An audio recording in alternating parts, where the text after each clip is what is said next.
तीनों नन्हे पक्षी घने पेड़ की छांव में बैठे हुए थे।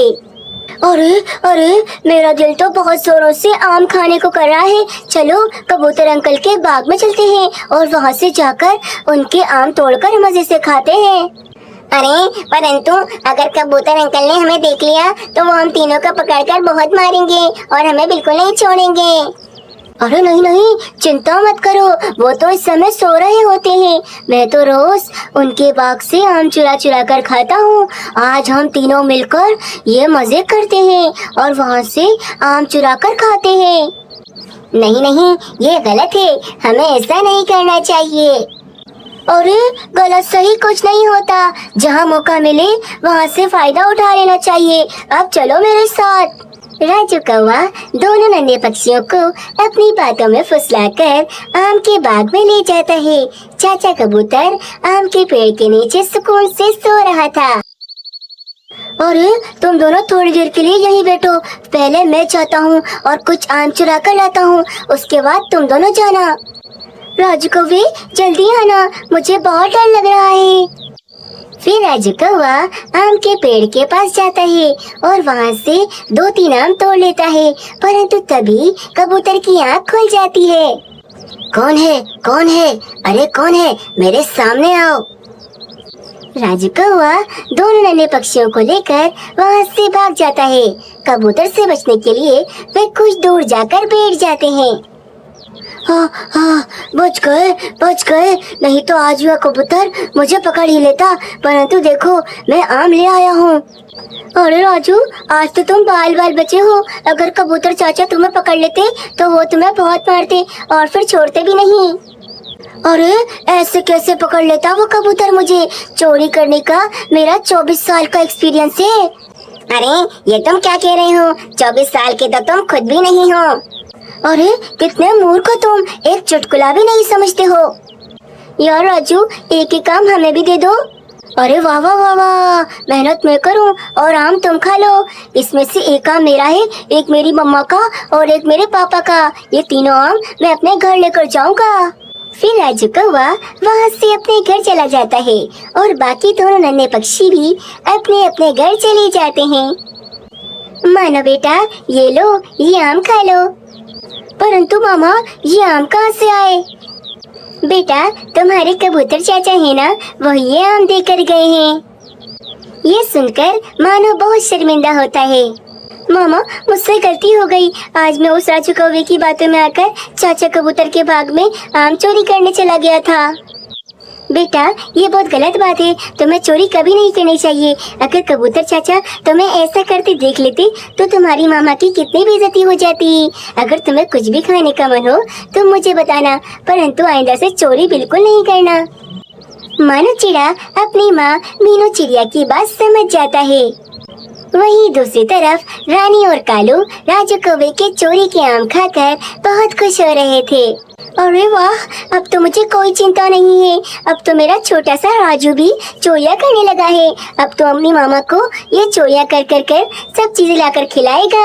अरे वाह, अब तो हम दोनों चोरियां करेंगे, एक मेरा बेटा राजू और एक मैं। घर में बहुत सारी चीजें जमा हो जाएंगी। पापा पापा, परंतु मानो चिड़ा और वो छोटा मिट्टू भी मेरे साथ था, परंतु वे दोनों चोरी न कर पाए और डर कर भाग गए। परंतु मैंने आज आपकी तरह चोरी की है। अरे वाह बेटा, शाबाश, ऐसे ही बड़ी बड़ी चोरियां करना और अपने कौवा खानदान का नाम बहुत ऊपर लेकर जाना। हाँ बेटा, कल सुबह होती ही तुम कुछ और आम चुरा कर लाना, मैं वो आम मीनू चिड़िया के पास लेकर जाऊंगी। राजू कौवा अपनी चोरी की तारीफ सुनकर बहुत खुश होता है। फिर अगले दिन सुबह ही सुबह राजू कौवा दोबारा से आम चोरी करने के लिए निकल जाता है। अभी राजू कौवा आम के पेड़ के ऊपर बैठकर आम चोरी कर ही रहा था कि तभी कबूतर चाचा वहाँ पर आ जाता है। अच्छा, तो तुम ही हो जो रोज मेरे आम चोरी कर कर ले जाते हो। मैं जंगल के सभी पक्षियों को आम बांटता रहता हूँ, उसके बाद भी तुम लोगों की भूख खत्म नहीं होती और मेरे बाग से आम चोरी करते हो। कबूतर राजू कौवे को पकड़कर उसी पेड़ के साथ बांध देता है। अरे कबूतर, छोड़ दो मुझे, नहीं तो मेरी मामा आ गई ना तो तुम्हें बहुत मारेंगी। सब्र कर जा बेटा, मैं अभी पुलिस बुलाकर तुझे पुलिस में देता हूँ। पुलिस का नाम सुनकर राजू कौवा बहुत डर जाता है और रोने लगता है। रानी रानी, जल्दी से कबूतर चाचा के पास जाओ, तुम्हारे राजू को कबूतर ने पकड़ लिया है, वो आम चोरी कर रहा था।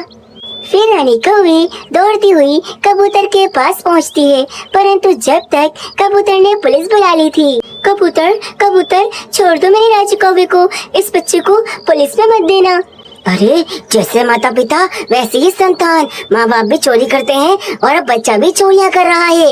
देखो रानी कौवी, अभी ये बहुत छोटा है, इसीलिए हम इसे छोड़ रहे हैं, परंतु अगर इसने अगली बार चोरी करी तो इसको जिंदगी भर के लिए जेल में डाल देंगे।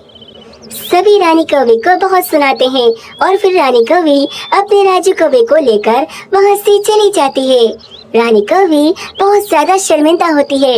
राजू कौवे को भी अपनी चोरियाँ करने का सही सबक मिला था और उसके बाद से राजू कौवे ने चोरियाँ करना बंद कर दी थी। कालू कौवे और रानी कौवे की लव मैरिज हुई थी, परंतु रानी कौवी कौवे को संतान ना दे पाई। रानी कौवी के अंडे नहीं होते थे, बस इसी कारण कालू कौवा बहुत दुखी रहने लगा था। रानी रानी, आखिर कब दोगी तुम मुझे मेरी संतान? मैं भी चाहता हूँ कि मेरा छोटा सा कोई बच्चा हो जिसके साथ मैं खेलूं और मजे करूं। कालू, अब ये मेरे ऊपर तो नहीं है ना, जैसा तुम चाहते हो वैसा ही मैं भी चाहती हूँ, पर अब मेरे अंडे नहीं होते तो फिर मैं क्या कर सकती हूँ? अरे अब तो मुझे लगता है कि मैं बहुत बदनसीब कौवा हूँ जो तुम जैसी कवि को ब्याह के ले आया हूँ। कालू, ऐसा तो मत कहो, तुमने मुझसे लव मैरिज की थी। अरे बाबा, गलती हो गई लव मैरिज कर कर।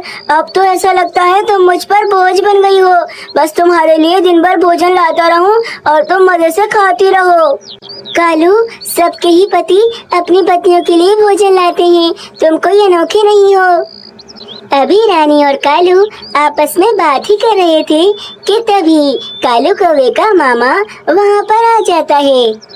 अरे भाई कालू, मैं तुम्हारे लिए एक बहुत ज्यादा खुशी की खबर लाया हूँ, तुम सुनोगे तो एकदम खुशी से उछल पड़ोगे। अच्छा मामा जी, अब तक तो मेरी जिंदगी में कोई खुशी आई नहीं है, अब आप ही कोई खुशी की खबर सुना दीजिए। अरे कालू बेटा, वो जो मेरे पड़ोस में एक सुंदर सी कौवी रहती है ना, सोनी कौवी, वो तुमसे ब्याह करने के लिए मान गई है। मैं तो कहता हूँ लगे हाथ उससे शादी कर ही लो। नहीं नहीं कालू, तुम ऐसा नहीं करोगे, तुम दूसरी शादी नहीं कर सकते। हेलो बेटा, देखो मैं तुम्हें सही समझा रहा हूँ, इस कौवे के साथ क्यों अपनी जिंदगी खराब कर रहे हो? ये तो तुम्हें कभी भी अंडे नहीं देने वाली, और अगर तुम उस कौवे से शादी करोगे तो वो बहुत सुंदर भी है और तुम्हें प्यारे प्यारे से बच्चे भी दे देगी। हाँ मामा जी, मुझे लगता है आप सही ही कह रहे हो, इस कौवे के चक्कर में मैंने अपना बहुत समय बर्बाद कर दिया, परंतु अब नहीं, मैं अब दूसरी शादी कर कर रहूँगा। मामा जी, कल आप जाओ और मैं उससे कल ही शादी करूँगा। अरे वाह बेटा, ये करी है ना तुमने कुछ अच्छे कौवों वाली बात, अब बात कुछ समझ में आती है। मैं अभी जाता हूँ और शादी की तैयारियाँ करता हूँ। इतना कहकर कालू कौवे के मामा जी वहाँ से चले जाते हैं। बेचारी रानी कौवे से ये सब बर्दाश्त न हुआ और वो घर से उदास होकर निकल गई। रानी कौवी अपने दोस्त मीनू चिड़िया के पास पहुँचती है और उसके सामने बैठकर बहुत रोने लगती है।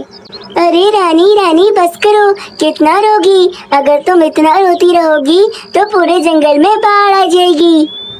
मीनू चिड़िया, मैं रो नहीं तो और क्या करूं? कालू कौवा किसी और कौवे से शादी करने जा रहा है, मुझसे ये सब कुछ बर्दाश्त नहीं हो रहा। अरे ये क्या कह रही हो? परंतु कालू कौवे ने तो तुमसे लव मैरिज की थी, अब वो खुद से ही दूसरी शादी कैसे कर सकता है? मीनू चिड़िया, तुम तो जानती हो, जब से हमारी शादी हुई है मैंने कालू कौवे को संतान नहीं दी है, मेरे अंडे नहीं होते तो मैं क्या करूं? बस इसी वजह से कालू कौवा दूसरी शादी करने जा रहा है। रानी कौवी, कालू कौवा ये बहुत गलत कर रहा है, तुम देखना, अगर वो दूसरी शादी कर भी लेगा तो भी वो बहुत पछताएगा। कुछ समय में रात हो जाती है और रानी कौवी उदास होकर अपने घर में वापस आ जाती है। रानी, वो जो शादी पर मैंने शाही पगड़ी पहनी थी, वो पगड़ी कहाँ है? वो वहाँ रखी है। परंतु कालू, मुझे तो अभी भी यकीन नहीं आ रहा है कि तुम दूसरी शादी करने जा रहे हो। रानी, अभी यकीन नहीं आ रहा तो कल जब मैं शादी कर आऊंगा तब तुम्हें यकीन आ जाएगा। और मैं ये शादी कोई शौक से नहीं कर रहा। अगर तुम मुझे मेरी संतान दे देती तो मैं कभी ये शादी ना करता। कालू कौवे को दूसरी शादी करने का बहुत शौक हो रहा था, इसीलिए वो सुबह ही सुबह अपने मामा जी के पास पहुंच जाता है और उस दूसरी कौवी से सुबह ही सुबह शादी कर लेता है। अरे भाई, बहुत बहुत बधाइयाँ हो तुम दोनों को। अब तुम दोनों खुशी से साथ रहना और एक अच्छा जीवन बसर करना। हाँ मामा जी, आपका भी बहुत बहुत धन्यवाद जो आपने मेरी इतनी सुंदर कौवी से शादी करा दी। हाँ कालू बेटा, मैंने तुम पर बहुत भरोसा कर इस कौवी की शादी तुमसे कराई है। अब इसको बिल्कुल उदास नहीं होने देना। जो ये मांगे इसको दे देना। हाँ हाँ मामा जी, आप बिल्कुल चिंता मत करो। अब सोनी कौवी जो भी मांगेगी मैं उसे ला कर दूंगा। फिर क्या था, कालू कौवा दूसरी शादी कर अपने घर पर पहुंच जाता है। रानी कौवी ये सब कुछ देखकर बहुत उदास हो जाती है। कालू, तुमने दूसरी शादी तो कर ली है, परंतु अब मुझे घर से नहीं निकाल देना। तुम जैसा कहोगे मैं वैसा ही करूँगी। तुम दोनों की बहुत खिदमत करूँगी, पर मुझे तुम घर से नहीं निकालना। अरे रानी, क्या हो गया है तुम्हें? मैं तुम्हें घर से बाहर क्यों निकालूंगा? तुम मेरी पहली पत्नी हो और तुम मेरे साथ ही रहोगी। हाँ रानी दीदी, हम दोनों बहनें आपस में मिलकर रहेंगी। आपको कहीं भी जाने की जरूरत नहीं है। हम दोनों एक साथ बहुत खुश रहेंगे। फिर ऐसे रात हो जाती है। कालू कौवा और रानी कौवी दोनों ही सो जाते हैं, परंतु सोनी कौवी जाग रही होती है। ये कालू कौवा और इसकी पत्नी रानी तो सो गई। अब मैं जो काम करने आई थी वो काम आसानी से कर लूंगी। इस कालू कौवे से शादी करने का मेरा सिर्फ एक ही मकसद था कि इसकी सारी दौलत को लूटकर मैं यहाँ से भाग जाऊँ, और अब ये मैं आसानी से कर सकती हूँ। फिर क्या था, सोनी कौवी कालू कौवे का वो सूटकेस खोलती है जिसमें कालू कौवे के सारे पैसे रखे हुए थे। अरे वाह, अब आएगा ना मजा। ये सारे पैसे लेकर मुझे अभी यहाँ से भाग जाना चाहिए, नहीं तो ये कालू कौवा अगर उड़ गया तो बहुत मसला हो जाएगा। फिर क्या था, रात ही रात में सोनी कौवी कालू कौवे की सारी दौलत लेकर वहाँ से भाग जाती है। सोनी कौवी कालू कौवे के मामा जी के पास जाती है, क्योंकि कालू कौवे के मामा जी भी सोनी कौवे के साथ मिले हुए थे और ये सारा प्लान कालू कौवे के मामा जी का ही था। अरे वाह सोनी कौवी, सही से लूट लिया तुमने तो मेरे भांजे को। अब ये सारे पैसे लेकर हम ये जंगल छोड़कर भाग जाएंगे। अरे हाँ मामा जी, अब इसमें से आधे पैसे आपके और आधे पैसे मेरे। ही जब कालू कौवे को ये पता चला कि उसकी जिंदगी भर की सारी कमाई लूटकर उसकी दूसरी पत्नी भाग चुकी है, तो वो ये सब कुछ देखकर फूट फूट कर रोने लगा। अरे ये क्या हो गया मेरे साथ? कितना भरोसा कर मैंने उस सोनी कौवे से शादी की थी, परंतु वो तो कुछ और ही शादी थी। वो मेरी जिंदगी भर की सारी कमाई लेकर भाग गई। अब तो मैं बिल्कुल भिखारी हो गया हूँ। मेरे पास 1 रुपया भी नहीं बचा। अरे कालू, हौसला करो, पैसे तो तुम फिर से कमा लोगे। ये अच्छा हुआ कि उस कौवे की असलियत तुम्हारे सामने आ गई। रानी, अब तो मैं बिल्कुल कंगाल हो चुका हूँ। मेरे पास बिल्कुल पैसे नहीं है। कहीं ऐसा तो नहीं ना कि अब तुम भी मुझे छोड़ दोगी? मैंने तुम्हारे साथ बहुत गलत किया, तुम पर सौतन लेकर आ गया, उस कौवे से शादी कर ली। कहीं अब तुम मुझे छोड़ तो नहीं दोगी ना? कालू, ये कैसी बातें कर रहे हो? मैं तुम्हारी पत्नी हूँ। भले जो भी हुआ हो, मैं अब सब भूल चुकी हूँ और तुम्हें माफ भी कर दिया है। अब जैसे भी हालात हो, मैं तुम्हारे साथ ही रहूंगी। कालू कौवे को अपनी गलती से अच्छा सबक मिल चुका था और तब से वो रानी कौवे के साथ अच्छे से रहने लगता है। कुछ दिनों बाद उनका एक छोटा सा प्यारा सा बच्चा भी हो जाता है। कालू और रानी उस बच्चे का नाम राजू रखते हैं और तब से वे तीनों आपस में हंसी खुशी रहने लगते हैं।